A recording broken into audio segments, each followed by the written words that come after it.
Another thing I had to bring up, because you talked, it would be hilarious if you killed yourself later today. Yeah, it's possible. But this was again on Instagram. I watched the whole thing.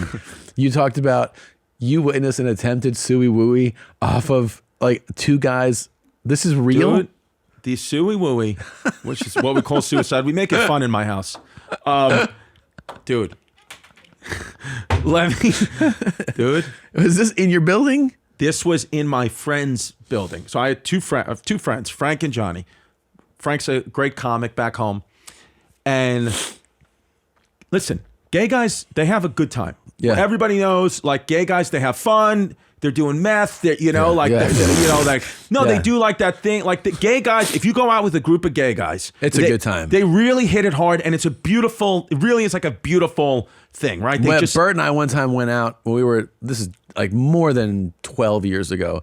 We were working out at this place in West Hollywood, and our like instructor was gay. Yeah. And he was great. And one night he was like, "You guys want to come out?" And we went out with him in West Hollywood to like all the huge gay bars, and it was a blast. It was super fun. Yeah, no, I swear to Christ, I went out one night with TT Jerry, just Jerry and I, and Jerry was like, "Let's have some fun." You know, I told Jerry I'd take him out on night in town, and I went out with a gay transgender man, and I woke up in the backyard, full backyard, sleeping at the bottom of my kid's slide.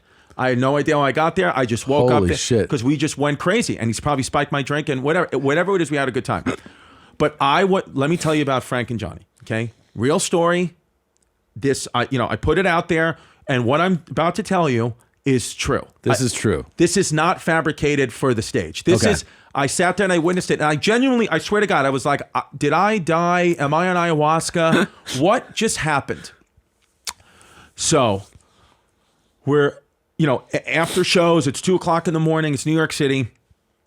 My friend Frank goes, "You want to come over back to our place?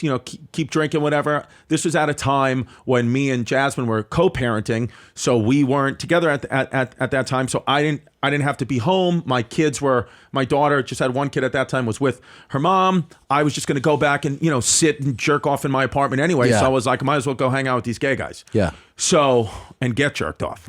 So I said, all right, I'll go. So we're in the cab going, and they're pretty hammered, right? Yeah. And I'm like, whatever, this is fun. And I'm buzzed too. Do they try to turn you at any point? Never, not once. Truly never. Frank told me that he knows for sure I'm not gay, even though I would ask him, like, I feel like I could be gay. He was like, "No, you're not gay." He's like, "Because you play around, you want to suck dick, whatever, as long as it's in my fasting window, like whatever jokes you do." Yeah. He said, but then you also have body dysmorphia. Like you also are like, like you're a little bit like, he was like, like you're like this bigger guy, but like you think that like you're not, and blah blah blah, and you're like embarrassed about like your nipples and all that. He said gay guys wouldn't do that. Gay guys are like proud to be gay, proud of their bodies. He was like, it's straight guys that you're a little bit like. That's 100. I just learned that I'm straight. Yeah, because I'm the same way. And it kind of clicked because I was like, because you would think it's the opposite. But he's like, no, gay guys are like, how many gay, they'll take their shirt off. Sam Smith, whatever. Because gay is just like sex, body positivity. Yeah. Straight guys are like, no, my nipples. Yeah, I don't feel proud about how I look on it. Yeah, you're very insecure. So I was like, okay. So we're going, they're drinking, and then Frank, and because I went to their house a couple of times over the years for their Super Bowl party. They always throw a good Super Bowl party. And Frank makes this like really good ranch dip. Yeah. It's like homemade ranch dip. Who knows what's in it? I know you guys are like, probably come, maybe. Yeah. If it is. It's good. It's still delicious. Delicious. And I said, buzzed. I wasn't intermittent fasting back then, so I was just fucking a free-for-all with eating. Free-for-all. So he said, I'll make the ranch dip. I was like, I'm in. Let's go. So having a good time.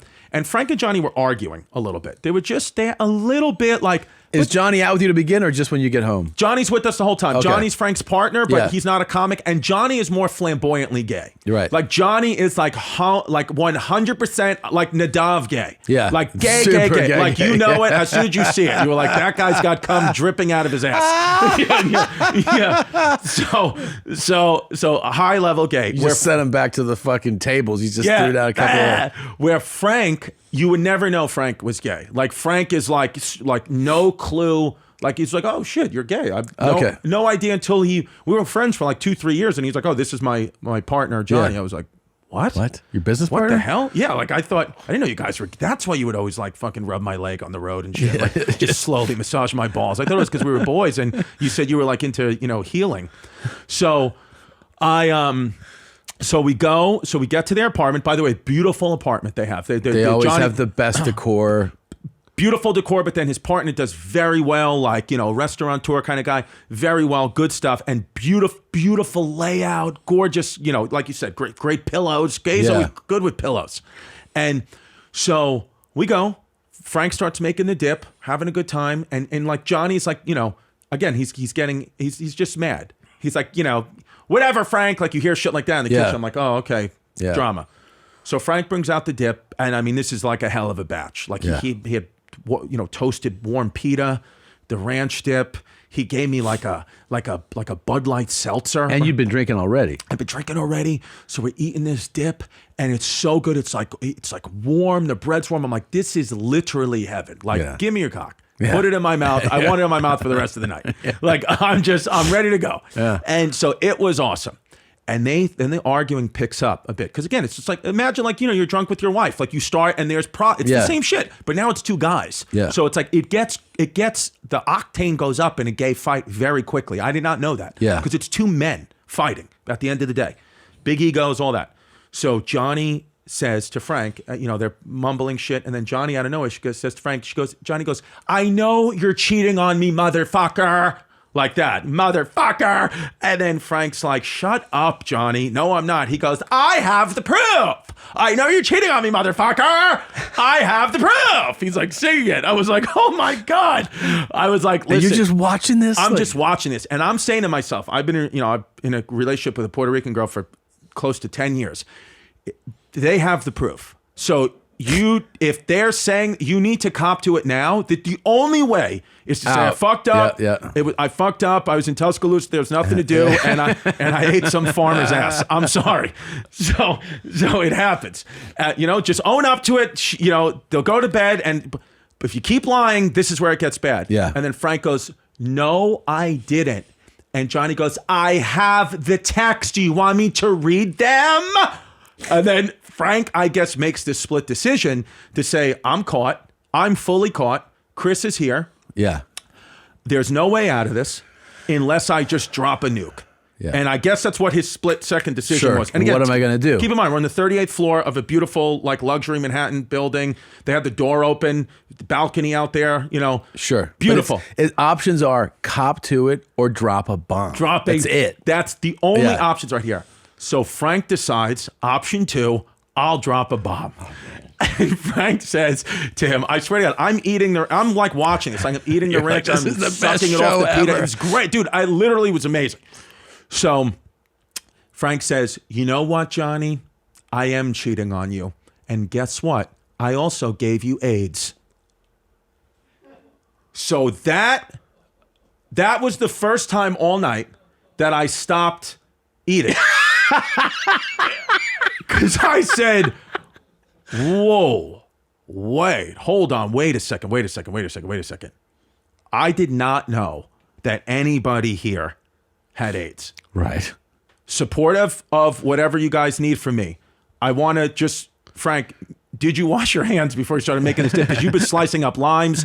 Were there any small cuts? Like, I don't know if AIDS gets killed in the gastrointestinal system. Like, I can't necessarily come home with AIDS because Jasmine's not going to believe that I got it from you. She's going to think that I got it from that girl in Tuscaloosa.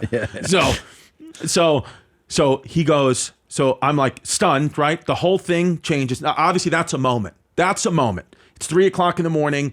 And I'm like, am I drunk? Are we on drugs? What's happening? So then Johnny goes, that's real fucking nice, Frank. Real great, motherfucker. You gave me AIDS? And then I was like, what is my night right now? People are screaming, you gave me AIDS. I don't know what's happening, okay? So a couple of moments go by, and Johnny just starts pacing. And then Frank is just kind of like looking at him, like I saw a part of Frank, like Frank turned into a guy, like a real guy, like what, motherfucker, like you want to fight me about it? Like it wasn't like a dainty gay man, it was like something came over, like I'm fucking locked in on you now, like say something stupid. So I'm thinking they're going to get into like an actual fist fight. And so I'm kind of standing up, wanted to protect my friends. I know it's dry. I was going to say, like, Frank, let's get out of here. Like, stay with me, whatever. Like, I'm like going to witness like a real domestic dispute here. So Johnny, with that, says, you know what, Frank, Chris, this is great. What a great night. What a great night we've all had. Because of you, Frank. Great night that we've all had. He goes, I bid you both a farewell. Walks towards the balcony, steps up onto the balcony on the 30th floor, jumps off. Hand to God, jumps off. Frozen in time. I'm Elsa, frozen. I literally don't know what to do. Frank doesn't know what to do. You guys are both standing there. Panicked. Like, when something like that happens, yeah. When you witness a suey wooey, yeah. when that happens, there's no playbook. There's nothing you can do. There's nothing you can say. You're frozen. So it felt like a lifetime, like truly, like just standing there in panic. It must have been an actual time, 2 seconds less, because all of a sudden you hear, fuck, I think I broke my legs. We run over. He landed on the 36th floor, because what happened was they had a short balcony. The 36th floor, this guy had like a jumbo apartment. Sticks out. Balcony stuck out, like he had like 1,000 square foot balcony. So he landed there. So I run over and I see him. I see him like laying, like his leg is bleeding. Like he has a compound fracture. Bone stuck through the leg. Like he had a Tom Segura fracture. So he literally, bone out, bleeding out of the leg. So it's like crazy. So the man from the 36th floor heard a loud thud, turns on the light and runs out. Like runs out to see. I don't know if they knew each other, but like runs out to see. And again, because just all in the moment, I swear to God, I yelled down from the 38th floor. I said, be careful, he has AIDS. So don't touch his leg, it's bleeding. So Frank runs down, right? I call 911. Because I have to. I have to. This is one of those moments. I have to. I felt like a bit of a rat, like ratting on my friends, but it wasn't even that. I was like, I need to get this guy assistance. I can't be caught in all this. Like, nobody should even know that I'm here. I'm going to anonymously call 911 and leave. So I call 911, tell them the address, whatever, come. With that, Frank comes running back up the stairs. He goes, Johnny's down there. He's like in a lot of pain. He goes, I gotta look for like a tourniquet or something. I was like, all right, Frank, I call 911. They're on the way. I'm gonna go. He goes, you can't leave. I need you, Chris. Please. It's like, I need you. I need you here for like support. I need you. I was like, all right, well, like, what do you want me to do? He's like, just help me find something for like a tourniquet. And this is New York City, like whatever it was, maybe 3-4 years ago. This is when the cops would come. This is like, this before Bill de Blasio ruined our city. Yeah. This is when the cops would show up. So they must have been on a call, like maybe like even in the building, because dude, they showed up. EMTs showed up to the 38th floor, maybe within 90 seconds. Really? Okay. Now this is where it gets unbelievable, but this is where it's as true can be. And this is this is a 100% true fact. I couldn't believe when this was happening. I was like, I thought I was in a sketch. At this point, I thought maybe I did get SNL. Yeah, maybe I did get it, and I've just forgot. Yeah. So, EMTs ring the bell. Here 911. I want to be anonymous here. I'm in an apartment at 3:30 in the morning with 2 gay men. This is not a good look. Support the gay community, but it's like I don't need this. Yeah. So, I open the door to let the EMT in. It's my first cousin, Mark. On my father's side. Your first cousin. My father's brother's son, Mark. My first cousin, primo. First blood relative, who is an EMT in New York City. He's the one that shows up to the call. I don't want anyone to know I'm there. It is my first cousin who I've known my whole life. Was at his birthday party 6 months before. My dad, he opens the door, and I opened the door, and I was like, Mark? He was like, Chris? And he sees Frank sweating. Like just dripping in sweat. He hears his queen husband 20 feet below screaming that his leg's broken. I have ranch dip, which looks like cum all over my lips. And I swear to Christ, Marks, I swear to Christ, the first thing he said to me, he goes, I'm not going to tell your father. And I was like, yeah, but it's not what you think it is. He was like, all this is safe with me. Yeah. We're here on a medical, this is business. This is a medical call. Take me to the victim. You do whatever you want to do in your off time. Yeah. Dude, he goes, it's patient confidentiality. Your father will never know. I was like, dude, I'm not gay. I'm here. They're my friends. And then, sure. And then he goes, whatever, dude, just get me to I need to help the guy. So we go down there, I go down there with them to the ambulance, whatever. They're loading him into the ambulance, big air cast on his leg, fucking stretcher. As they're loading Johnny in, I'm there with Frank. I'm not going to go with him to the hospital, but I'm there. Frank says to Johnny, he goes, honey, I was kidding. I don't have AIDS. And then Johnny goes, I know. She goes, I know. We got excited. I said, whoa, what do you mean you know? I said, Frank's like, sometimes we get crazy when we fight. I was like, he just did a backflip off a Manhattan high-rise. What are you talking about? He goes, this is how we get. We just get crazy. This is like a normal fight.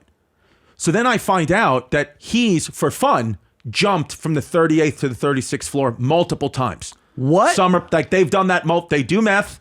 That's what they do. Multiple times when that man hasn't been home, they've jumped down, then went, gotten back up. Like, they've done that.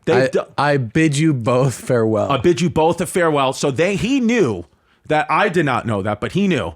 And the thing is with like a gay fight like that is that happens like crazy level of fighting. Yeah.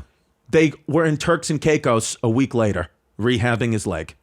2 weeks later, they're in Turks. Like nothing ever happened. When meanwhile, like with Jasmine, Puerto Rican girl, it's like, I remember one time I accidentally liked one of her sister's bathing suit pics on Instagram. And I woke up with a knife in my sternum. Seriously? Yeah, she was not fucking around.